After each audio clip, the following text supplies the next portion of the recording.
Good morning, boys and girls. Are you ready for another chapter of Jack and Annie from the Magic Treehouse series? We are continuing on in the story Dolphins at Daybreak. Today we are reading Chapter 9, entitled Ouch! Hi, I'm Mrs. Bellero, kindergarten teacher at Highland Avenue School number 10. And today when I read to you, I want you to visualize. You remember what that means, right? That's right. To picture the story in your head. That won't be hard to do because this chapter is really exciting. Don't forget where we left off. Jack and Annie just grabbed onto Suki and Sam's fins, and the dolphins were pulling them through the water towards the reef. Are you ready? Here we go. Chapter 9. Ouch! The sun shone on the ocean. It sparkled like a diamond. Jack felt safe now. His dolphin was taking good care of him. The dolphins slowed down as they neared the reef. Jack lowered his feet. He felt the bumpy coral. He let go of the dolphin's fin and stood up in the water. Annie stood too, and then she threw her arms around her dolphin and gave her a big hug. "Thank you, Suki," she cried, and she kissed the dolphin's nose.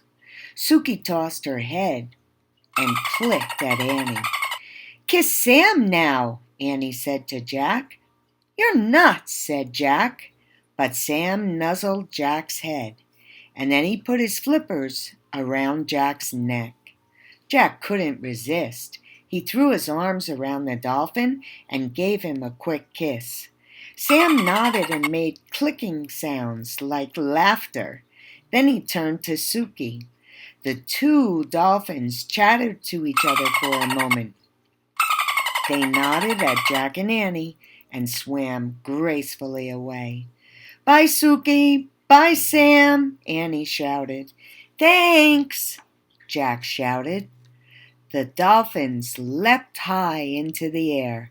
Then they dove back into the water with a splash. Jack and Annie laughed. "I wish we could swim like that," said Jack. Jack and Annie watched the dolphins until they disappeared. "I miss them already," Annie said softly. "Me too," said Jack. He sat down in the shallow water. "I'm really tired," he said. Annie sat beside him. "Me too," she said. The warm water lapped around their shorts and t-shirts.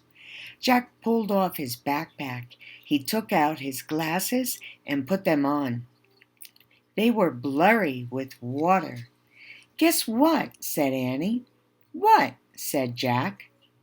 "I saw the shark when we were swimming," Annie said. "But I didn't tell you. I wanted you to stay calm." Jack stared at her. "I saw it too. I just swam faster so you would swim faster." "And I swim faster so you would swim faster," said Annie. "I guess we swam double fast then," Jack said. He shook his head with wonder. "What now?" said Annie. "We go home," said Jack. "But we haven't solved Morgan's riddle yet," Annie said. Jack sighed. He pulled his notebook out of his pack. It was soaked. He pulled out the ocean book. It was soaked too. "We failed," he said. "My research is all wet. We'll never be master librarians now." Jack put everything away. "Let's go," he said sadly.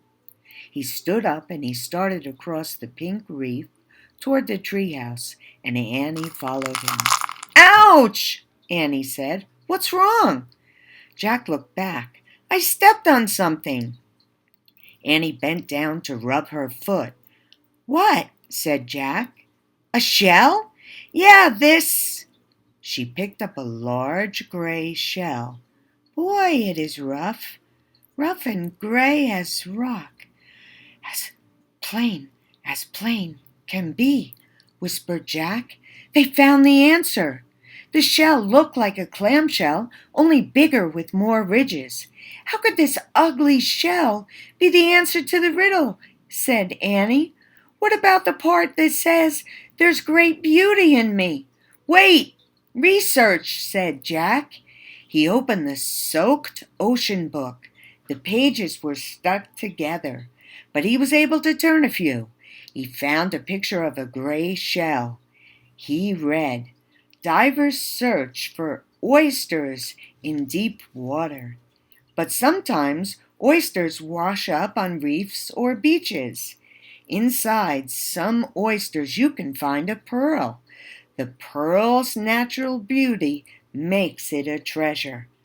It must have a pearl inside, said Jack. Annie peered into the crack between the two halves of the shell. I can't see anything, she said. How does a pearl get in there anyway? Jack read aloud from the wet page. Sometimes a grain of sand will get between the oyster shell and its skin. This irritates the oyster, so it makes a pearly material to surround the grain of sand. In this way, over a few years, a pearl is formed. I can't tell if there's a pearl in there or not, said Annie. Maybe we should bang it against a rock, said Jack. No, that would really irritate the oyster, said Annie. Yeah. Maybe we should just leave it alone, said Annie. She gently put the oyster back in the water. But how will we know if oyster is the right answer to the riddle, said Jack. Morgan said, we'll know, said Annie. Come on. Jack pushed his glasses into place. Then he and Annie picked up their shoes and socks. They climbed through the window of the treehouse. Morgan's scroll was lying on the floor. It was open. Look, said Annie. She and Jack stared at the scroll. The riddle had faded away. In its place was one shimmering silver word. Oyster. Morgan's magic, Annie whispered. Jack let out a huge sigh. We got it right, he said. And here's the Pennsylvania book, said Annie. Let's go home. She opened the book. She pointed to the picture of Frog Creek Woods. I wish we could go there, she said. The wind started to blow. The treehouse started to spin. The wind blew harder and harder. Everything suddenly was still. Absolutely still. All right, boys and girls, that's the end of Chapter 9. Don't forget to tune in again for Chapter 10. It's titled The True Pearl.